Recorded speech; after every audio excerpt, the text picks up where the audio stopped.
Nagtataka ba kayo bakit kasama ko ang aking isa sa mga experts sa Pinoy Pawn Star? So, syempre, ito yung first part dito. So, gusto ko lang ipakilala sa inyo sino-sino nga ba at ano nga ba sila or sino nga ba sila yung aking mga nakakasama dito sa aking munting palabas na Pinoy Pawn Star. So, syempre, kilala nyo na walang iba si Sir Angelo Bernardo. Ayan. Good afternoon sa inyo. Good day. Yeah, at good evening. Sir Angelo Bernardo. Para malaman agad nila, quick briefing. So, ayun, si Sir Angelo Bernardo, kilala siya kasi meron siyang shop. Meron. Shop. Anong pangalan nung yung shop at page? Dekada Collectibles and Antique Shop yung shop namin dito sa Kamyas, na malapit sa inyo. And then sa Facebook, Dekada TV naman kami. Alright, so, TV. Sir Angelo, gaano ka na ba katagal sa, ano ka ba? Ano nga ba si Sir Angelo nga pala muna? Picker ba siya? Antique collector? Anong tawag sa'yo? Well, basically, jack of all trades ako eh. Pero essentially, naging collector ako ng coins. Mga 8 years old pa lang ako. 8 years old, nagko-collect ka na ng coins. Tapos na-decide akong karirin sa mga year 2000. Year 2000. 2001. After, nagkaroon ako ng stint sa stock market. Dati akong broker. And nung nawalan ako ng trabaho, ginawa akong full-time yung picking at pangolekta. Tsaka yung buying and selling. Yan. Naging dealer ako. Okay. Gano'n nakatagal yung tindahan mo?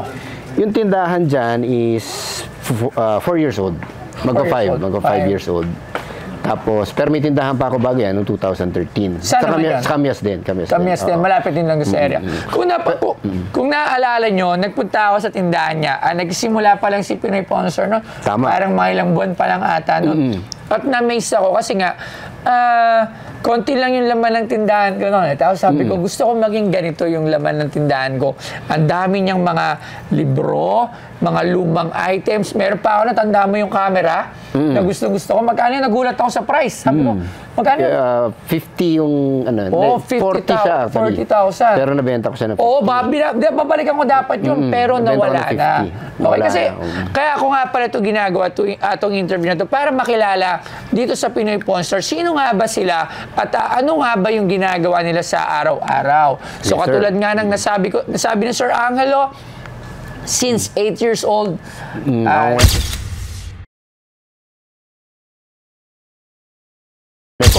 nagko-collect na siya ng coins. Tama. Tapos 2001 to 2001, ayun, nagsimula ako mag-online selling. Mag-online selling ng ano? Actually, mga collectibles. Mga collectibles. Mga plaka. Ako yung isa sa mga unang online seller na hindi pa uso yung online selling, ginagawa ko na. Alright. So, nakita nyo naman, sobrang tagal na. Kumbaga, nahasanan ng panahon. So, ito lang kasi, Sir Angelo, meron lang kasi akong mga tanong. Paano ba kayo nag-appraise ng mga bagay? Para, ano ba yung mga criteria or yung mga tinitignan mo, paano mo na-appraise yung mga bagay-bagay na dinadala sa tindahan ko at sa tindahan mo para alam ng mga followers natin? Well, basically, tatlong bagay yan. Unang-una, yung collectibility. Ibig sabihin, collectibility, meron ba tayong enough market para na-attracted dun sa item na yan? Pangalawa, yung rarity. Gano'n bang ka-rare yan? Yan.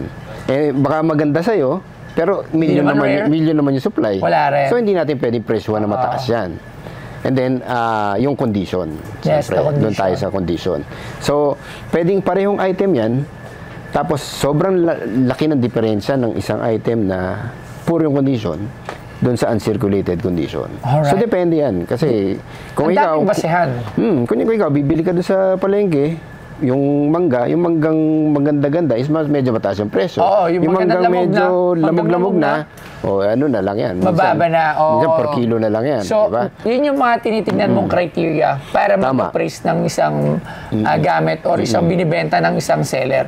So, kung di nyo rin natatanong yung tindahan nyo, marami rin nagpupunta doon at nagbibenta ng mga gamit. Diba? Tama. Tapos, si Sir Angelo, isa rin siya sa mga nagpapa-events. Usually, nagpapa-events ka lagi, sumasali ka sa mga exhibits, mga auctions. Yes, and then, nag-organize din tayo ng mga selling booths sa mga malls. No? Nagmo-mall tour tayo. Yun.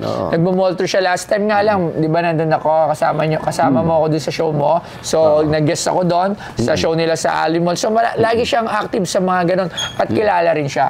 So, Sir Angelo, napakilala na kita sa ating followers. Meron lang akong gustong malaman eh. Yes, sir. pakiramdam mo pagka nasasabihan ka ng something na medyo barat, na hindi ka naman expert sa mga comment, paano mo siya natatake? Kasi para alam din nila yung nararamdaman mo. Well, ako kasi, actually, wala akong pakialam. Okay. Okay, kasi alam ko naman yung worth ko, tsaka alam ko naman din yung ginagawa ko. So, hindi ko pinapansin yung mga yan. Alright. Kasi, ayun, I let my record speak for itself. Kumbaga sa yes, hindi ka lang basta napulot sa kali. Kasi, baka kasi may nababasa ako doon. Parang mga saan ba napulot sa ba. Kaya, ginawa ko din to for lahat ng mga followers at lahat ng mga viewers na, syempre, tingnan nyo din, hindi naman din tayo basta-basta kukuha ng isang papuntay natin sa tindahan, mag-appraise for wala lang na hindi sila marunong. So, hindi ko naman sinasabi na sila yung best of the best when it comes sa gatong liga. Pero meron silang sapat na kaalaman na wala ako. Humihingi ako ng tulong sa kanila for the knowledge. So, for me, okay naman sila, maayos sila mag-appraise at okay naman, PT records nila, record ni Sir Angelo. So, sila talaga din yung mga tumutulong din sa akin para mag-appraise ng mga gamit. At hindi yun basta lang nag-appraise sila without basehan at kung ano-ano pa. So, yun lang. So, si Sir Angelo Bernardo, anong masasabi mo pa sa amin? Meron po ba kayong message para sa ating mga followers? Konting explanation lang din dun sa value. Kasi ang value ng isang bagay, hindi naman fixed yan eh. Hindi porke sinabi natin, itong ganitong to, itong 1 peso na to, ganito yung value nito. Actually, gumagalaw yung value. Depende din sa mga nadadaan na transactions, hindi lang sa Pilipinas, kundi worldwide. Kaya kung mapapansin mo, kahit alam na natin yung item, nag-google pa rin tayo. Kasi titignan yung latest comps, yung latest na latest sold item. Kasi doon din ba siya no? Like for example, kunyari, yung ano na lang, yung mga coins.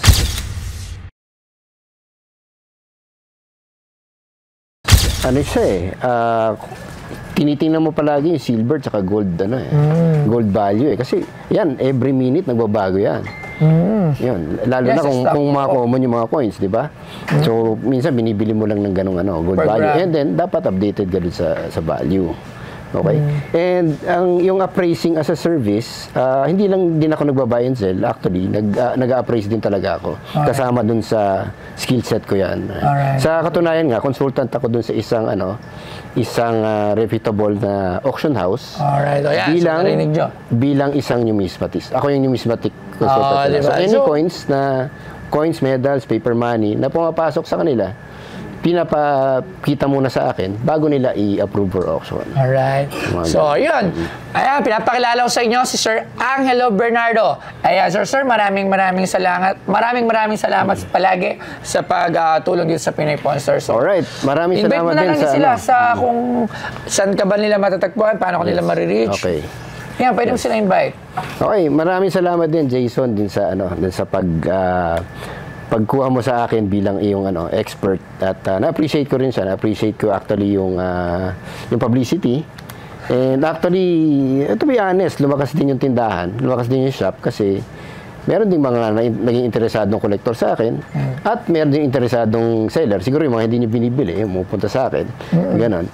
And yun nga pala, ang shop ko is open kami Tuesday to Sunday. Dito kami sa number 46A, Camias Road, Quezon City. Tapos watch out din dun sa mga future events namin, yung mga auctions. At saka chef, gagala tayo. And yung kung nasa norte kayo, Pinoy Pawn Store Tour! National Tour! Malapit na yan kasama mga expert. So, Sir Angelo Bernardo, maraming salamat. Yes, sir. Thank you.